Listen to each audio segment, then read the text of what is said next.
Hello guys, welcome back to my YouTube channel daily delicious by Anjana. അപ്പം നമ്മളെ channel ആരും sub ചെയ്യാത്തവരുണ്ടെങ്കിൽ എല്ലാവരും ഒന്ന് പെട്ടെന്ന് സബ്സ്ക്രൈബ് ചെയ്യണടാ. അപ്പം ഞാൻ ഇന്നൊരു കുട്ടി കുക്കിംഗ് വീഡിയോ ആയിട്ടാട്ടോ വന്നിട്ടുള്ളത്. അപ്പം നിങ്ങൾക്ക് കണ്ടപ്പോൾ തന്നെ മനസ്സിലായിണ്ടാവും എന്താണെന്ന്. നമ്മളെ കോഴിക്കോട്ടിലെ ദം ബിരിയാണി ആട്ടോ, ലെഗോൺ ദം ബിരിയാണി ആയിട്ട് ഞാൻ വന്നിട്ടുള്ളത്. ഇൻട്രോ ഞാൻ എടുത്തിട്ടുണ്ടായിരുന്നു, അറിയാതെ എൻ്റെ സൗണ്ട് അതിൽ നിന്ന് കട്ടായി പോയി. അപ്പം അതാട്ടോ ഞാൻ എക്സ്ട്രാ ഒരു വോയിസ് ഓവർ കൊടുത്ത് വന്നത് കേട്ടോ. അപ്പം നമുക്ക് തുടങ്ങിയാലോ. ലെഗോണാണ് കേട്ടോ ഈ എടുത്തിട്ടുള്ളത് കേട്ടോ. ഇത് 2 കോഴി എടുത്തിട്ടുണ്ട്, ബിരിയാണി പീസിലാണ് കട്ട് ചെയ്തെടുത്തത്. എന്നിട്ട് ഇത് നമ്മൾ ആദ്യം എന്ത് ചെയ്യണം, ക്ലീൻ ചെയ്ത് കുക്കറിലേക്ക് തട്ടണം. എന്നിട്ട് അതിലേക്ക് നമുക്ക് ബിരിയാണി മസാല, കുരുമുളക് പൊടി, മഞ്ഞൾപ്പൊടി, ഉപ്പ്, ഇത്രയും പൊടികൾ ഇട്ടിട്ട് വെള്ളം ഒഴിച്ചിട്ട് നമുക്ക് ഒരു 10 വിസിലടിച്ചെടുക്കാം കേട്ടോ. ഇത് ഞാൻ 10 വിസിലാക്കിയിട്ടുണ്ട്. നിങ്ങൾ ആവശ്യത്തിന് വേവിനനുസരിച്ച് വെച്ചോളൂ കേട്ടോ. ബാക്കി നമ്മൾ മസാലയിൽ ഇട്ട് വേവിച്ചെടുക്കും. ഇനി ഇത് വിസിൽ വരുമ്പോഴത്തേക്കും നമുക്ക് അടുത്ത പണി തുടങ്ങാം കേട്ടോ. മസാല സെറ്റ് ആക്കണ്ടേ. ഞാൻ ബിരിയാണി പോട്ടാണ് എടുത്തിട്ടുള്ളത്. അതിലേക്ക് ഒരു 8 വലിയ ഉള്ളി എടുത്തിട്ടുണ്ട് കേട്ടോ. ഇവിടെ എനിക്ക് എല്ലാവർക്കും അത്യാവശ്യം മസാലേൻ്റെ ആവശ്യമുള്ള കാരണം ഞാൻ അത്യാവശ്യം നല്ലോണം ഉള്ളി എടുക്കുന്നുണ്ട് കേട്ടോ. അങ്ങനെ ഈ 8 ഉള്ളി അരിഞ്ഞ് വെച്ചതിന് പകുതി 3/4 ഉള്ളി നമുക്ക് പാത്രത്തിലേക്ക് തട്ടി കൊടുക്കണം. ഒരു 1.5 ഉള്ളീൻ്റെ അടുത്ത് നമുക്ക് മാറ്റി വെക്കാം കേട്ടോ. അത് നമുക്ക് റൈസിലേക്ക് ആവശ്യമായിട്ടാണ്. പിന്നെ അതിലേക്ക് എടുത്തിട്ടുള്ളത് ഇഞ്ചി, വെളുത്തുള്ളി, പച്ചമുളക്, ഇത് ചതച്ച് വെച്ചതാണ് കേട്ടോ ഇതിലേക്ക് ഇട്ട് കൊടുക്കുന്നത്. ആവശ്യത്തിന് നിങ്ങൾക്ക് എരിവിനനുസരിച്ച് പച്ചമുളക്, ഇഞ്ചി ഒക്കെ എടുക്കാവുന്നതാണ്. ഞാൻ കറക്റ്റ് ഇത് എനിക്ക് അങ്ങനെ പറഞ്ഞുതരാൻ അറിയൂല, ഒക്കെ കൈക്കണക്കാണ്. പിന്നെ അതിന് ശേഷം നമുക്ക് പുതിനയില, മല്ലിയില, കരിവേപ്പിലയിലേക്ക് തട്ടി കൊടുക്കുന്നുണ്ട്. മല്ലിയില ഇതിലേക്ക് തട്ടി കൊടുക്കുന്നുണ്ട്. പകുതി മല്ലിയില കേട്ടോ, ബാക്കി മല്ലിയില ഉണ്ട് കേട്ടോ. അങ്ങനെ ബാക്കി സംഭവങ്ങളൊക്കെ ഇതിലേക്ക് ഇട്ടതിന് ശേഷം ഇനി നമുക്ക് ഇതിലേക്ക് വേണ്ടത് പട്ട, ഗ്രാമ്പൂ, ഏലക്ക.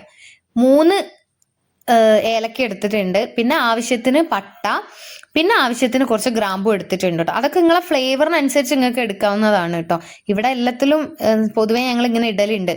പിന്നെ പെരിഞ്ജീരകം മസ്റ്റായിട്ട് വേണം, ആരും സ്കിപ്പ് ചെയ്യരുത്. പെരിഞ്ജീരകം ഇട്ട് കൊടുക്കണം. പിന്നെ നമുക്ക് ചെറുനാരങ്ങ, ഇത് റൈസിലേക്കും കൂടി ഉള്ള ചെറുനാരങ്ങ ഞാൻ എടുത്ത് വെച്ചിരിക്കുന്നത് കേട്ടോ. അപ്പോൾ പുളി കൂടി പോകാനൊക്കെ വേണ്ടി ഞാൻ വലിയൊരു സ്പൂണ് ചെറുനാരങ്ങ ഒഴിച്ചു കൊടുക്കുന്നുണ്ട്.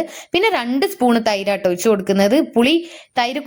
പുളി കുറവുള്ള തൈരാണ്, അതുകൊണ്ട് 2 സ്പൂണ് തൈരും ഞാൻ ഇതിലേക്ക് ഒഴിച്ചു കൊടുക്കുന്നുണ്ട് കേട്ടോ. ഇനി നമുക്ക് കുറച്ച് പൊടികളിലേക്ക് ബാക്കിയുള്ള ഇട്ട് കൊടുക്കാം. ആദ്യം ഞാൻ എടുത്തിട്ടുള്ളത് ബിരിയാണി മസാല.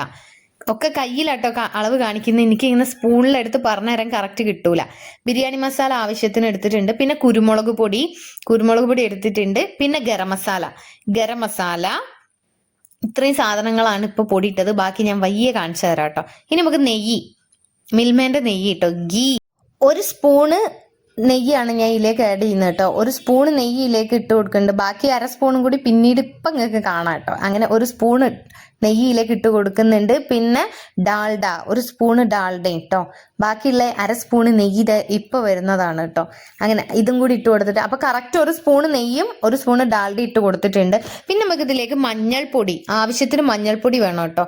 ഒരുപാട് കൂടി പോവുകയും ചെയ്യരുത്, കുറഞ്ഞു പോവുകയും ചെയ്യരുത്. പിന്നെ മഞ്ഞൾപ്പൊടി ഇട്ട് കൊടുത്തതിന് ശേഷം കുറച്ച് മല്ലിപ്പൊടി കേട്ടോ, മല്ലിപ്പൊടി കുറച്ച് ഇട്ട് കൊടുക്കണം. പിന്നെ കുറച്ച് ചിക്കൻ മസാല, പേരിന് കുറച്ച് ചിക്കൻ മസാല. ഒന്നും മസാല കൂടി പോവാതെ ശ്രദ്ധിക്കണം. മസാല കൂടി പോയി കഴിഞ്ഞാൽ ഒരു കുത്തൽ വരും കേട്ടോ അതിന്. ഇനി ഒരു 5 തക്കാളി ഞാൻ എടുത്തിട്ടുണ്ട് കേട്ടോ. അതിൽ പകുതി തക്കാളിയിലേക്ക് തട്ടി കൊടുക്കുന്നുണ്ട്. ബാക്കി പകുതി ഒരു ഹാഫ് കുക്ക് അതിന് ശേഷം നമുക്ക് ഇട്ട് കൊടുക്കുന്നതായിരിക്കും നന്നാവും, അല്ലെങ്കിൽ എല്ലാം ഉടഞ്ഞു പോകും കേട്ടോ.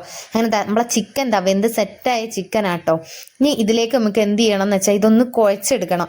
കൈ വെച്ചിട്ട് തന്നെ നമ്മൾ കുഴക്കണം. നല്ലോണം കുഴച്ച് സെറ്റായതിനു ശേഷം അതിലേക്ക് നല്ല ആ ചൂടോടെ ചിക്കനിലുള്ള ആ വെള്ളമില്ലേ, ആ വെള്ളം ഇതിലേക്ക് ഒഴിച്ചു കൊടുത്ത് നല്ല ആവശ്യത്തിനനുസരിച്ച് ഉപ്പും കൂടി ഇട്ട് കൊടുത്തിട്ട് നല്ലോണം കൈ വെച്ച് കുഴച്ച് സെറ്റാക്കിയിട്ട് നമുക്ക് അടച്ചു വെച്ചിട്ട് ഇനി നമുക്കിത് ഗ്യാസിന്റെ മുകളിൽ കൊണ്ടാക്കട്ടെ. ഈ സമയം കൊണ്ട് വേണം നമുക്ക് റൈസ് ഉണ്ടാക്കാൻ. ഇനി നമുക്ക് റൈസ് ഉണ്ടാക്കാനുള്ള പരിപാടി തുടങ്ങിയാലോ.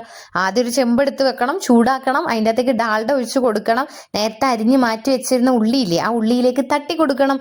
അങ്ങനെ വറുത്ത് കർമുറ എന്നുള്ള ഒരു അവസ്ഥയിലേക്ക് നമുക്ക് ഉള്ളീനെ കൊണ്ടുവരണം. എന്നിട്ട് ഇതെല്ലാം കൂടി വാരിക്കോരി ഒരു പ്ലേറ്റിലേക്ക് തട്ടിക്കോളി മക്കളെ. നമുക്ക് ഡെക്കറേഷൻ ചെയ്യണ്ടേ, അതിനുള്ള സാധനമാണ് ഇത്. എല്ലാവർക്കും അറിയായിരിക്കും കേട്ടോ. എന്നാലും ഞാൻ എൻ്റെ ഒരു സന്തോഷത്തിന് വേണ്ടി പറയുന്നതേ ഉള്ളൂ, നിങ്ങൾ ആരും സീരിയസ് ആക്കി എടുക്കണ്ട. ഓക്കെ, പറഞ്ഞ കാര്യത്തിലേക്ക് പറഞ്ഞു. എന്നിട്ട് അത് കോരി വെച്ചതിന് ശേഷം നമുക്ക് അതിലേക്ക് പട്ട, ഗ്രാമ്പൂ, ഏലക്ക, ഇതൊക്കെ നിങ്ങൾ ആവശ്യാനുസരണം എടുത്തോളി. അതിന്റെ ഇടയ്ക്ക് ഇത് കരിയാൻ തുടങ്ങുന്നതിന്റെ മുന്നേ ഞാൻ വെള്ളം ഒഴിച്ചു കൊടുത്തിട്ടുണ്ട് കേട്ടോ. അതെടുക്കാൻ എനിക്ക് പറ്റിയില്ല. അപ്പം അരി എത്രയാണ് എടുത്തിട്ടുള്ളത് അതിന്റെ ഡബിളായിട്ട് വെള്ളം എടുത്തിട്ടുണ്ട് കേട്ടോ. പിന്നെ അതിലേക്ക് വീണ്ടും നമ്മൾ കുറച്ച് നെയ്യിലേക്ക്, എന്നാലേ ആ നല്ല ടേസ്റ്റ് വരണമെങ്കിൽ നെയ്യ് എന്തായാലും വേണം ഇതിലേക്ക്. പിന്നെ നമ്മൾ നേരത്തെ ചെറുനാരങ്ങ മാറ്റി വെച്ച ചെറുനാരങ്ങ ഇതിലേക്ക് ഒഴിച്ചു കൊടുക്കുന്നുണ്ട്. ചോറ് ഒട്ടി പിടിക്കാതിരിക്കാൻ ചെറുനാരങ്ങ ഒഴിച്ച് പെരിഞ്ചീരകവും ഇട്ട് കൊടുക്കുന്നുണ്ട് കേട്ടോ. പെരിഞ്ചീരകം ഇട്ട് കഴിഞ്ഞാൽ റൈസിന് നല്ല ടേസ്റ്റ് ആട്ടോ. അങ്ങനെ ഇതെല്ലാം കൂടി ഇട്ട് ആവശ്യത്തിന് നമുക്ക് അതിൽ ഉപ്പും കൂടി തട്ടി നന്നായിട്ട് ഇനി തള വരട്ടെ. ഇനി നമ്മളെ മസാല എന്തായെന്നൊന്ന് നോക്കട്ടോ. മസാല ഏകദേശം പകുതി വെന്ത് സെറ്റായി വന്നിക്കണി. ഇതിലേക്ക് നമ്മൾ മാറ്റി വെച്ച തക്കാളിയിലേക്ക് തട്ടി കൊടുക്കുക. ഇതാകുമ്പോൾ മൊത്തം തക്കാളി കൊണ്ട് ഉടഞ്ഞു പോകില്ല. നമ്മൾ ഫസ്റ്റ് ഇടുന്ന സമയത്ത് ഉടഞ്ഞു പോകും. കാരണം ഈ ദമ്മിട്ടിട്ട് വെക്കുന്നതിലാവുമ്പോൾ അധികം ഇത് നമ്മളിങ്ങനെ ഉടച്ചുടച്ച് ഇളക്കി ഉടഞ്ഞു പോകുന്നില്ലല്ലോ. അതങ്ങനെ തന്നെ ആവി കണലിൽ കിടന്ന് വേവുന്നതുകൊണ്ട് അങ്ങനെ ഉടഞ്ഞു പോകില്ല. ഇത് നമ്മൾ ഇളക്കി ഉടഞ്ഞു പോകും. അതുകൊണ്ടാണ് പകുതി ആയിട്ട് ഇട്ട് കൊടുക്കുന്നത് കേട്ടോ. എന്നിട്ട് നമുക്ക് അത് അടച്ചു വെക്കാം. അപ്പോഴേക്ക് വെള്ളം ഇവിടെ തിളയ്ക്കാൻ തുടങ്ങിയിരിക്കുന്നത്. ഞാൻ ഈ റൈസ് എടുത്തിട്ടുള്ളത് റോസ് കായ്മയാണ് കേട്ടോ എടുത്തിട്ടുള്ളത്. ഇനി നല്ല സ്മെല്ലാണ്, ബിരിയാണീൻ്റെ നല്ല സ്മെല്ലുണ്ടാവും. അതുകൊണ്ട് റോസ് കായ്മയാണ് എടുത്തിട്ടുള്ളത് കേട്ടോ. അങ്ങനെ അതെടുത്ത് അതിനി വീണ്ടും തള വരട്ടെ. അതിൻ്റെ ഇടയ്ക്ക് നമുക്ക് ഇവിടെ ചിക്കൻ ഇട്ട് കൊടുക്കാം കേട്ടോ. ചിക്കൻ നല്ലോണം വെന്തതായതുകൊണ്ടാണ് കറക്റ്റ് നല്ലോണം കുക്കായി വന്നിരിക്കുന്നത്. അതുകൊണ്ടാണ് ഞാൻ പകുതി വെന്തതിന് ശേഷം ഉള്ളി ഒന്ന് വെന്തതിന് ശേഷം ഇതിലേക്ക് ഇട്ട് കൊടുത്ത് കിട്ടും. ഇല്ലെങ്കിൽ ഒന്ന് നന്നായിട്ട് ചിക്കൻ വേവാണ്ടെന്നുണ്ടെങ്കിൽ ഉള്ളി നമ്മൾ കുഴച്ച് സെറ്റാക്കുന്ന കൂട്ടത്തിൽ തന്നെ ഇട്ടിട്ട് ഒന്നായിട്ട് സെറ്റാക്കിയിട്ട് വെച്ചാൽ മതി. ഇനി അഥവാ നിങ്ങൾ വെക്കുന്നതിൽ വേവ് കുറവുണ്ടെങ്കിൽ അപ്പം തന്നെ ഉള്ളീൻ്റെ കൂടെ തന്നെ ചിക്കൻ ഇട്ട് കൊടുത്താൽ മതി കേട്ടോ. അങ്ങനെ നമ്മളെ റൈസ് ഏകദേശം വെന്ത് സെറ്റായി ഒക്കെ സെറ്റാക്കി വെച്ചിട്ടുണ്ട്. ഇനി നമുക്ക് ഡെക്കറേഷനുള്ള സാധനങ്ങൾ അലങ്കരിക്കാം. ഇനി ഇതിലേക്ക് ആ ഉള്ളിയിലേക്ക് നേരത്തെ നമ്മൾ മാറ്റി വെച്ച മല്ലിയിലും പുതിനയിലും ഇട്ട് കൊടുക്കുക. അതിലേക്ക് ഇട്ട് കൊടുക്കുന്നത് ഗരം മസാലയും ബിരിയാണി മസാല ഇട്ട് കൊടുക്കണം കേട്ടോ. എന്നിട്ട് ഇതെല്ലാം കൂടി നല്ലോണം മിക്സ് ചെയ്യണം. ഇത് നമുക്ക് ചോറിൽ ഇത് ദമ്മിടുന്ന സമയത്ത് ഇതിട്ട് കൊടുത്താൽ നല്ല ബിരിയാണീൻ്റെ ടേസ്റ്റ് ചോറിന് കിട്ടും കേട്ടോ. ഏകദേശം നമ്മൾ മസാലയൊക്കെ വെന്ത് നല്ല പാകം സെറ്റായി വന്നിക്കുന്നു. ചോറാണെങ്കിൽ റൈസ് കുക്കറിൽ തന്നെ ഇനി ഇറക്കി വെച്ച് അതും വെന്ത് റെഡി ആയിക്കുന്നു. ഇനി നമുക്ക് ഗ്യാസ് ഏകദേശം ഓഫ് ചെയ്യാം കേട്ടോ. ഉപ്പൊക്കെ പാകം നോക്കി ഇനി എന്തെങ്കിലും മസാലേൻ്റെ കുറവോ എന്തെങ്കിലും ഉണ്ടെന്നുണ്ടെങ്കിൽ നിങ്ങൾ ടേസ്റ്റ് ചെയ്ത് നോക്കിയിട്ട് അത് സെറ്റാക്കിയിട്ട് ഇട്ട് കൊടുക്കുക. ഏകദേശം മസാലയൊക്കെ കറക്റ്റ് സെറ്റ് ആയിരിക്കുന്നു. ഏകദേശം ബിരിയാണി റെഡി ആയിരിക്കുന്നു. നമുക്ക് ദമ്മിലേക്ക് കടക്കാം കേട്ടോ. ഒന്നും കൂടി 2-3 തളയൊക്കെ വരട്ടെ. ഞാൻ ഒരുപാട് വലിയ പ്രോ ഒന്നുമല്ല ബിരിയാണി ഉണ്ടാക്കാൻ, എന്നാലും തരക്കേടില്ലാതെ ബിരിയാണി ഉണ്ടാക്കുന്നുണ്ട്. നിങ്ങളെല്ലാവരും ഒന്ന് ട്രൈ ചെയ്ത് നോക്കണം കേട്ടോ. ഇനി നമുക്ക് ദമ്മിങ് പ്രോസസ്സിലേക്ക് കടക്കാം അല്ലേ. എന്തായാലും സംഭവം സെറ്റായിട്ട് ഗ്യാസ് ഓഫ് ചെയ്ത് വെച്ചിരിക്കുന്നത്. ഇനി നമുക്ക് ചോറയിലേക്ക് തട്ടി കൊടുക്കണം. പിന്നെ നമ്മൾ എന്താ പറയുക, ദമ്മിടാൻ വെച്ച നേരത്തെ കുഴച്ച് വെച്ച സംഭവം ഇല്ലേ, അതും കൂടി ഇതിലേക്ക് തട്ടി കൊടുക്കുക. ഇതേമാതിരിയൊക്കെ നിങ്ങൾ എന്തെങ്കിലുമൊക്കെ നിങ്ങൾ ഇഷ്ടം പോലെയൊക്കെ കാട്ടി കൂട്ടിക്കോളി. എന്തായാലും ഞാൻ ഒരുപാട് പരീക്ഷണം നടത്തിയിട്ടാണ് അവസാനം ഇങ്ങനെയും ബിരിയാണി വെക്കാൻ പഠിച്ചത് കേട്ടോ. സത്യസന്ധമായിട്ട് പറയാം കേട്ടോ.